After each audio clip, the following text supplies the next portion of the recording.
আমার নবীজি যেই মাত্র দেখলেন কবরে আযাব হয়, আমার নবীজি আমার আল্লাহর কাছে একবার হাত উঠালেন, আয় আল্লাহ তাআলা, আমি তো রাহমাতুল লিল আলামিন নবী, এই কবর আযাব হয় আমার তো সহ্য হয় না। আয় আল্লাহ রাব্বুল আলামিন, কবর আযাব কি মাফ করে দেওয়া যায় না? আয় আল্লাহ, মেহেরবানি করে কবর আযাব তুমি মাফ করে দাও। সাহাবীরা বললেন আমিন। নবী তাকায় দেখতেছেন কবর আযাব মাফ হয় না। নবীর হাতের দাম আছে না নাই? নবী দোয়া করছে কিন্তু কবর আযাব কি হয় না? মাফ হয় না। আমার নবীজি দ্বিতীয়বার আবার হাতটা উঠায়া আল্লাহর কাছে মুনাজাত করলেন, আয় আল্লাহ রাব্বুল আলামিন, এই কবরের আযাব তুমি মাফ করে দাও। সাহাবায়ে কেরাম রাদিয়াল্লাহু আনহুম আজমাইন বললেন আমিন। এবার নবী তাকায় দেখতেছেন কবরের আযাব মাফ হয় না। নবী তৃতীয়বার হাত তুললেন, হাতটা তুলে নবী আবার দোয়া করলেন, আয় আল্লাহ রাব্বুল আলামিন, এই কবরের আযাব তুমি মাফ করে দাও। কিন্তু এখনো কবরের আযাব মাফ হয় না। আমার নবী ডেকে বলেন, আল্লাহ রাব্বুল আলামিন, কবরের আযাব কেন মাফ হয় না? তিনবার আমি রাহমাতুল লিল আলামিন নবী দোয়া করলাম, এরপরেও কেন কবরের আযাব মাফ হয় না?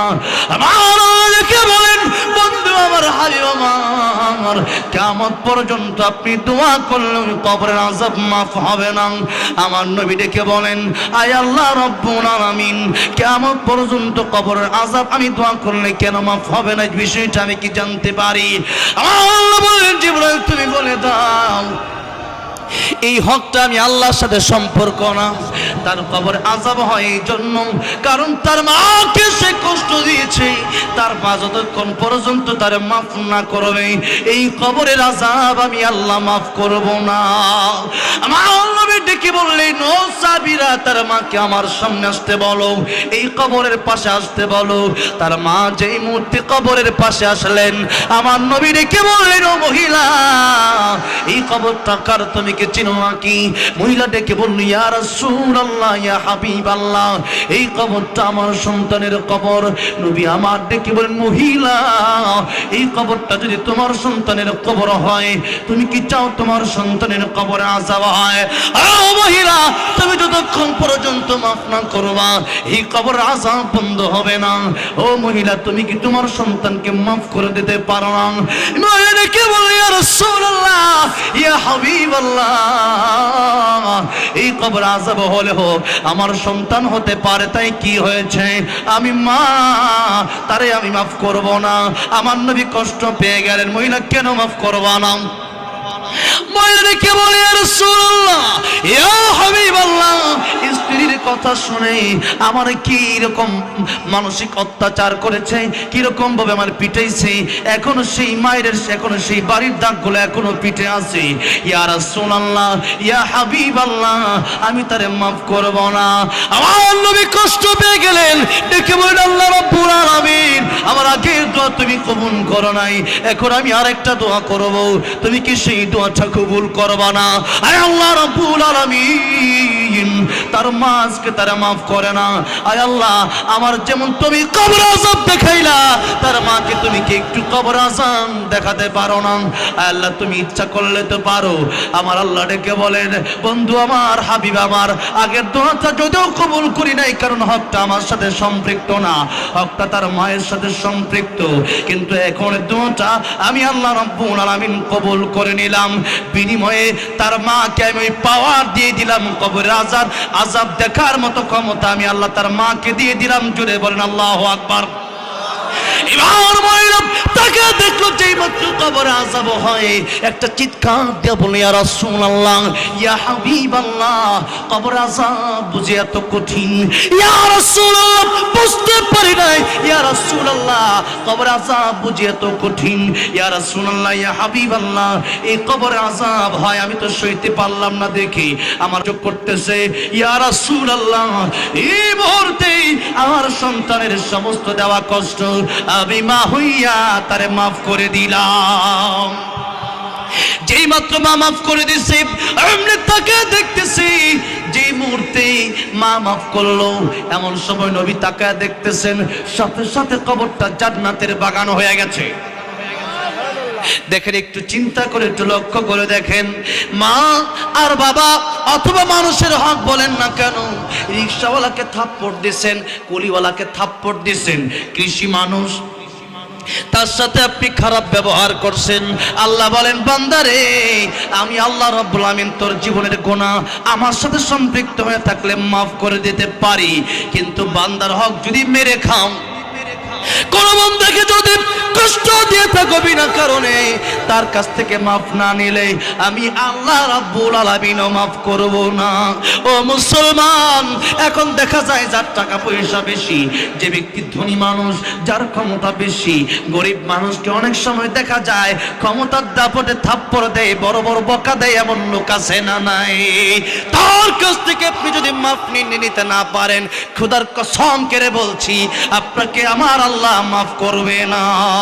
এই জন্য যদি মানুষকে কষ্ট দিয়ে থাকেন, মানুষের হক যদি মেরে খেয়ে থাকেন, ওই মানুষের কাছে মাফ চাওয়ার দরকার আছে না নাই? কবে? এখন সুযোগ পেলে, এখন কষ্ট দিয়েছেন, মাহফিল থেকে উঠেই মাফ চেয়ে নেবেন, রাজি আছেন না নাই? টাকা পাইলে টাকাটা পরিশোধ করে দেবেন। আমার ভাইরা, আমার মুরব্বী বাবাজিরা, বলতেছিলাম মার বাবার কথা, যে মা আর বাবাকে কষ্ট দেওয়ার কারণে কবর আযাব চলতেছিল।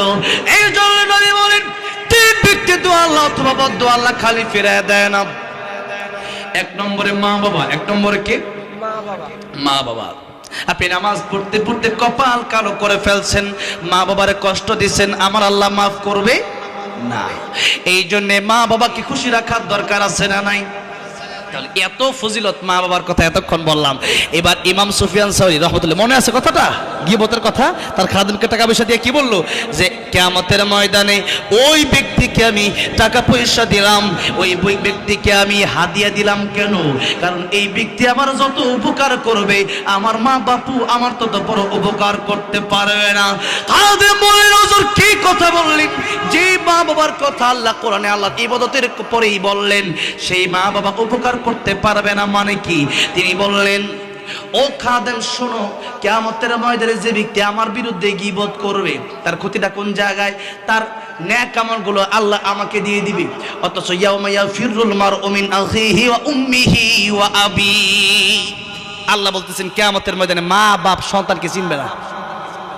কোরআন শরীফে আয়াতটা নাই, সূরা আয়াব আছে, মা বলবে আমার বিয়েই হয় নাই, সন্তান কোন জায়গা থেকে আসবে? বাবা তো আমি বিয়ে করি নাই, কে বিয়া, কে সন্তান?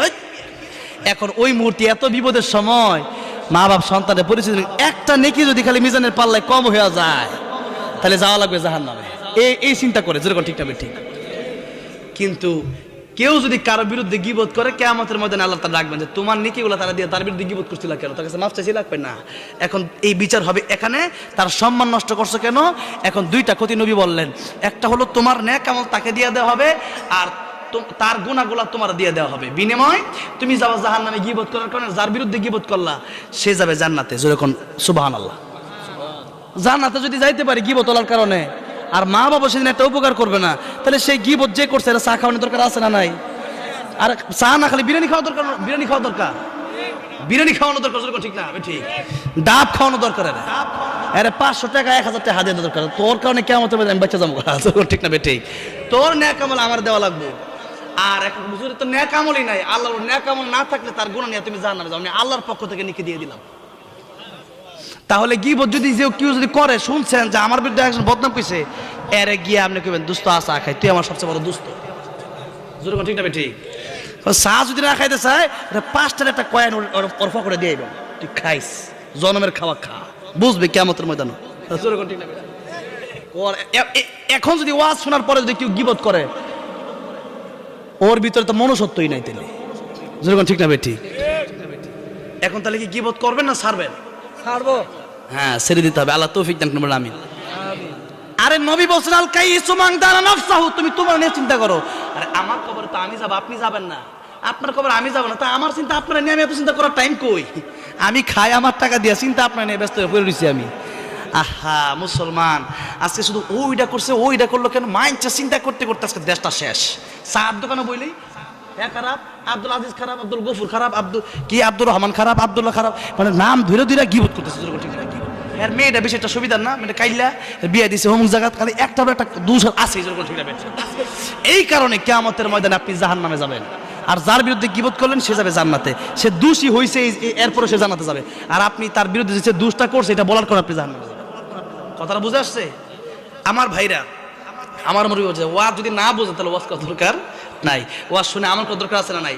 গত বছর আসছিল কে? রুহুল আমিন যুক্তিবাদী সাহেব, মুরব্বী বক্তা, আর আমি হলাম যুবক বক্তা, আমি হলাম মানে বাচ্চা মানুষ, আর আমার দাদা উনি, ঠিক না ভাই? ঠিক। তাই উনি আসছে, উনি কতক্ষণ সময় দিতে জানি না, তবে আজকে মানে আপনাদের একটু কষ্ট হয়ে যাচ্ছে, একটু ক্লান্তি চলে আসতেছে। হ্যাঁ, মাশাআল্লাহ, তাহলে মানে ঠিক আছেন, আল্লাহু আকবার। মাঝে মধ্যে আল্লাহ আকবার দিলে শয়তান কাছে আসতে চায় আর কি, আল্লাহ আকবার দেন আবার দূরে জায়গা, ঠিক না ভাই? ঠিক। তাহলে আমার ভাইরা, আমার মুরব্বি বাজারে গীবত আমরা ছেড়ে দিব, বলি ইনশাআল্লাহ, জোরে বলি ইনশাআল্লাহ। এবার আসেন যেই কথা বলছিলাম, নেক আমল যদি করেন আর যদি গীবত থাকে, তাহলে মনে করেন ডুলি আছে না, মাছ ধরে, এখন মাছ ধরার ডুলি মধ্যে আপনি সারাদিন মাছ ধরলেন, ডোলার তলা নাই, কি নাই? তলা নাই। এখন ডুলি উড়াইয়া বাইর যেতেছেন, বাইর যেতে ফিরে মাছ নাই, কারণ তলা না থাকলে মাছ যতই বলেন মাছ থাকবে, মাছ সব তলাতে পড়ে যাবে, ঠিক না? ঠিক।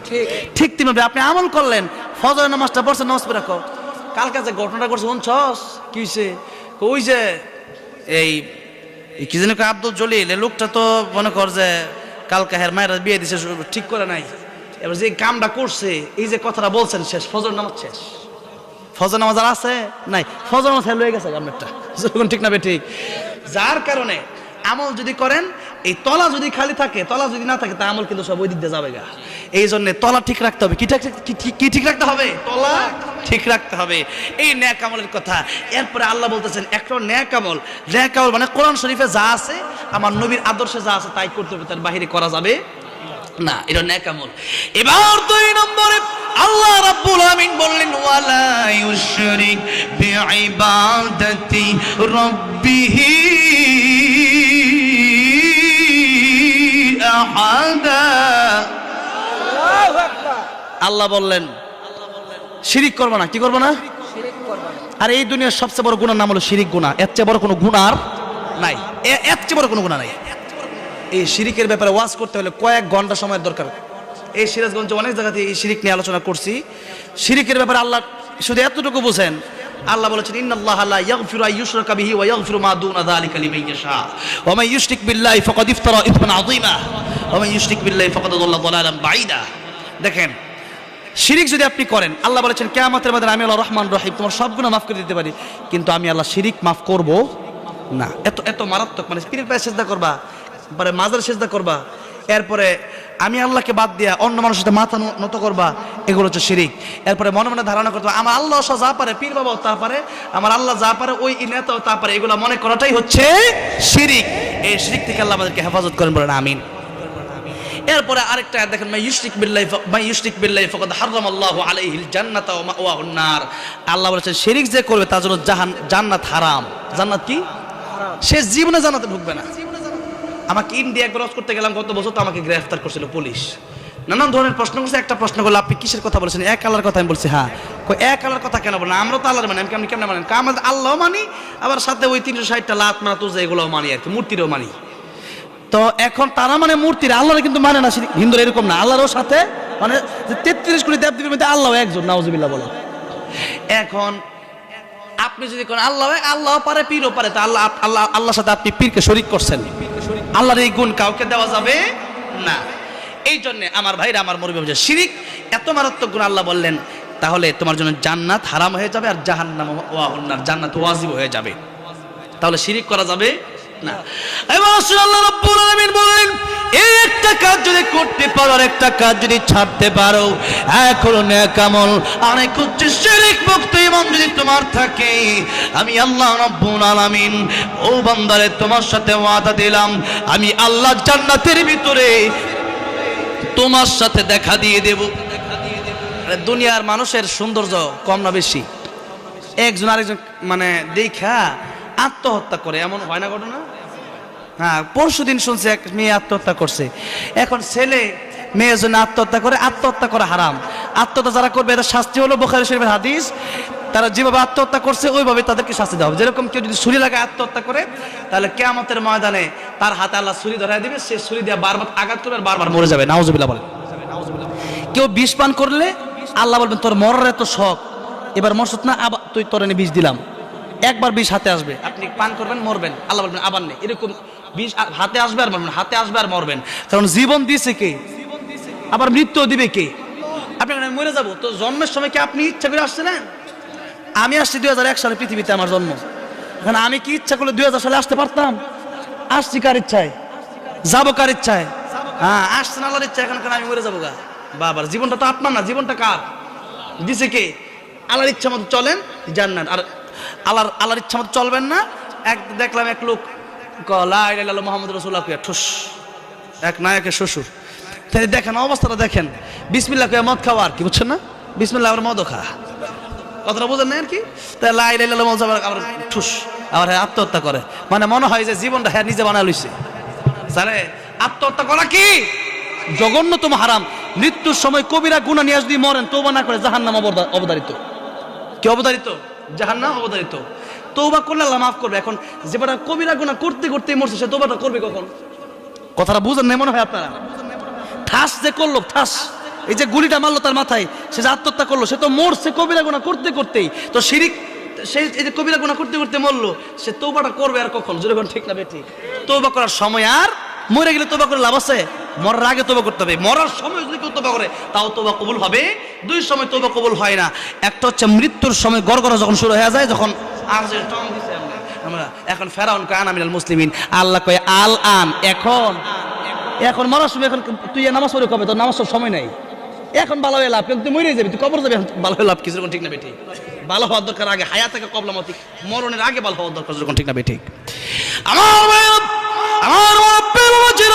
আল্লাহ রাব্বুল আলামিন বললেন, এই শিরক মুক্ত ঈমান যদি তোমাদের থাকে, আর যদি নামাজি হতে পারো, নেক আমল যদি তোমাদের ভিতরে থাকে, আমি আল্লাহ রাব্বুল আলামিন তোমাদেরকে সূরা রহমান জান্নাতের ভিতরে তেলাওয়াত করে শোনায় দেব। তাহলে শিরক মুক্ত আমল আমরা করব তো ইনশাআল্লাহ। এবার আসুন একটু ভিতরে যাই নাকি? আর রহমানের আল্লাহ যা তেলাওয়াত করে শোনাবেন, এই কথা বললাম। কি কি কাজ করলে সেই রহমান সূরা তেলাওয়াত শোনা যাবে, এই কথা বললাম। এবার আসেন একটু ভিতরের দিকে যাই। আল্লাহ বলেন আর রহমান, মানে দয়াময় আল্লাহ। আর রহমান মানে কি? দয়াময় আল্লাহ, দয়াময় আল্লাহ। এখন এই সূরাতে সবচেয়ে বেশি কোন আয়াত আছে কোন তো? এই পারেন সবাই বলেন, ফাবিআই আলাই রাব্বিকুমা তুকাযিবান। পড়েন, ফাবিআই আলাই রাব্বিকুমা তুকাযিবান। আল্লাহ বলেন কোন কোন নিয়ামত আমার তোমরা অস্বীকার করবা? আছে। এই যে কথা বলতেছি, এটা কার নিয়ামত? ওই দিন এক বক্তা কথা বলতেছে, হুট করে জবান বন্ধ হয়ে গেছে। তাহলে কথাটা আমার আল্লাহ এখন চাইলে বন্ধ করে দিতে পারেন কি পারেন না? কত মানুষ আইসিইউ থেকে লক্ষ লক্ষ টাকা দেয়, আমি কত কোটি টাকা দিব, আমার শুধু একটু শ্বাস নিঃশ্বাস নিতে হবে, জীবনটা বাঁচায় দাও। ডাক্তার কইরা আমার হাতে না, ক্ষমতা কার? আল্লাহ। আল্লাহ বাঁচায় রাখছে বিদায় এখন কথা বলতে পারতেছে। মানুষ মরে গেলে অবাক হয় না, জীবিত আছে এটাই অবাক হন যে এটা আল্লাহর কুদরতে আমি চলতেছি। আল্লাহর কি? আল্লাহর কুদরতে, আল্লাহর রহমতে আমি চলতেছি, কথা বলতেছি। এটা আল্লাহর একটা কুদরত যে আমি কথা বলতেছি। কেমনে? কিভাবে সম্ভব? গরু ছাগল তো বলতে পারে না, যেরকম ঠিক না বে ঠিক? হ্যাঁ। আল্লাহ বলেন কোন কোন নিয়ামত যা আছে সবই আল্লাহ। ওয়া ইন তাউদ্দু নি'মাতাল্লাহি লা তুহসুহা, আল্লাহর নিয়ামত গণনা করে শেষ করা যাবে। এবার আল্লাহ বলছেন আর রাহমানু আল্লামাল কুরআন খালাকাল ইনসান। দয়াময় কোরআন শিখালেন যিনি, মানুষ বানালেন যিনি। আল্লাহ বলতেছেন দয়াময় আল্লাহ, যে আল্লাহ তোমাদের উপর এই দুনিয়াতে নিয়ামত দিয়া দয়া করলেন। কি করলেন? দয়া করলেন। তো দয়ার ভিতরে আল্লাহ বুঝাতে চাইলেন সবচেয়ে বড় দয়ার নাম হচ্ছে কোরআন শরীফ। আল্লামাল কোরআন। আল্লাহ এত নিয়ামতের কথা সূরা রহমানে বলছে, প্রথমে কি বলছেন? বলেন আল্লামাল কোরআন, বলেন আল্লামাল কোরআন, আল্লামাল কোরআন। আল্লাহ বলেন প্রথম যে তোমাদের এই দুনিয়াতে যত নিয়ামত আছে, সবচেয়ে বড় নিয়ামতের নামই কোরআন শরীফ। কোরআন শরীফ যে নবীর কাছে নাজিল হয়েছে, ওই নবী সবচেয়ে দামি নবী। যেই জায়গায় নাজিল হয়েছে মক্কা আর মদিনা, সেই জায়গা পৃথিবীর সবচেয়ে দামি জায়গা, যেই রাতে নাজিল হয়েছে ইন্না আনজালনাহু ফি লাইলাতুল কদর ওয়া মা আদরাকা মা লাইলাতুল কদর লাইলাতুল কদরি খায়রুম মিন আলফি শাহর, হাজার হাজার মাসের চাইতে একটা রাতই উত্তম। সুবহানাল্লাহ। কোরআন শরীফের সাথে একটা গিলাফ লাগলে দাম কম না বেশি? দাম বেড়ে যায়। একটা কাঠ লাগলে দাম বেড়ে যায়। কোরআন শরীফের সাথে যাদের সম্পর্ক দাম কম না বেশি? বেশি। তো কোরআন শরীফ এর সাথে যারই সম্পর্ক হবে তার দামই কি হবে? বাড়বে। এবার আসেন আল্লাহ পাক এই দুইটা আয়াতের কথা আমি একটু তর্জমা আর সংক্ষিপ্ত তাফসীর করে 10 মিনিটের ভিতরে আমি আলোচনা শেষ করে দেব। আল্লাহ রাব্বুল আলামিন বললেন আল্লামাল কুরআন খালাকাল ইনসান। আমি আল্লাহ তোমাদের উপর দয়া করলাম কোরআন দিয়া। আমি আল্লাহ রাব্বুল আলামিন বললাম কোরআন তোমাদেরকে আমি আল্লাহ কোরআন শিখালাম আগেই, মানুষ বানালাম পরে। অথচ আমরা দেখি মানুষ দুনিয়ায় আসলো আগে, কোরআন শিখলো পরে। কিন্তু দেখা যায় মানুষের মতো মানুষের চেহারা দিয়ে মানুষ হইলে প্রকৃত মানুষ হওয়া যায় না। আসাদ নূর আল্লাহরে চেনে না, ওইটা কুত্তার চেয়ে খারাপ। আল্লাহ নিজে বলছে, আমি কই নাই তো। আমি কইলে আপনারা বলতে পারতেন হুজুর কি কইলেন, তা মানুষ আপনি কুত্তার চেয়ে খারাপ কইলেন? আমি বলি নাই। আল্লাহ তাআলা বলছেন লাহুম কুলুবুল লা ইয়াফকাহুনা বিহা ওয়া লাহুম আ'য়ুনুল লা ইউবসিরুনা বিহা ওয়া লাহুম আযানুল লা ইয়াসমাউনা বিহা উলাইকা কাল আন'আমি বাল হুম আযাল উলাইকা হুমুল গাফিলুন। আমি আল্লাহ কলব দিলাম, কোরআন বুঝলা না, সব বুঝলা, কেমনে খাইতে হয়, কেমনে বিয়ে করতে হয়, কেমনে চাকরি করতে হয়, কেমনে ডক্টর হইতে হয়, ইঞ্জিনিয়ার হইতে হয়, সব বুঝলা, কিন্তু কোরআন শরীফ শিখলা না। আমি আল্লাহ রাব্বুল আলামিন চোখ দিলাম কোরআন দেখার জন্য, ব্যাপারটা নারী দেখলা, কোরআন দেখলা না। কান দিলাম কোরআন শোনার জন্য, গান শুনলা, কোরআন শুনলা না। আল্লাহকে উলাইকা কাল আনআম, এরা শুধু জানোয়ারের মতন, বালহুম আদল, এর চেয়ে নিকৃষ্ট। কি বলছেন কথাটা? কি বলছেন? বালহুম আদল। তর্জমা করে দেখেন এগুলা। কোরআন শরীফ পড়েন মাঝে মধ্যে। কি পড়বেন? কোরআন শরীফ পড়েন। পড়েন না তো? কোরআন শরীফ পড়েন মাঝে মধ্যে। কোরআন শরীফ যাদের শুদ্ধ নেই, কোরআন শুদ্ধ করবেন। কি করবেন? হ্যাঁ, এটা আলোচনা আসতেছে, 2 মিনিট আমি বলবো। দেখেন আল্লাহ বলেন কোরআন যদি না শিখো তুমি আর মানুষ থাকতে পারলা না, তুমি কুকুরের চেয়ে নিকৃষ্ট হয়ে গেলা। জন্মগতভাবে মানুষ তো আসাদ নূর, তাসলিমা নসরিন, ডোনাল্ড ট্রাম্প, নরেন্দ্র মোদী, এগুলো কি মানুষ? নরেন্দ্র মোদী কি মানুষ না? কুত্তার চেয়ে খারাপ। কুত্তার চেয়ে খারাপ। কুত্তা নরেন্দ্র মোদীর চেয়ে ভালো। বুঝলেন নাই? এটা মানুষের কুত্তার দাম আছে, দাম নাই। কুত্তাও জান্নাতে যাবে। আসহাবে কাফের কুত্তা কই যাবে? জান্নাতে যাবে। আর নরেন্দ্র মোদী কই যাবে? এমনি যদি এই অবস্থা যদি মারা যায় জাহান্নামে যাবে। তাহলে নরেন্দ্র মোদী যে কুত্তা বলা, আসহাবে কাফের কুকুরটা কোথায় যাবে? জান্নাতে যাবে। সূরা কাহফে আসহাবে কাফের ঘটনা আসছে। তাহলে এই কুকুর যদি জান্নাতে যায়, মানুষ হয়ে যদি আমি আপনি জাহান্নামে যাই, তো কুকুর কি আমার চেয়ে ভালো না? বলেন।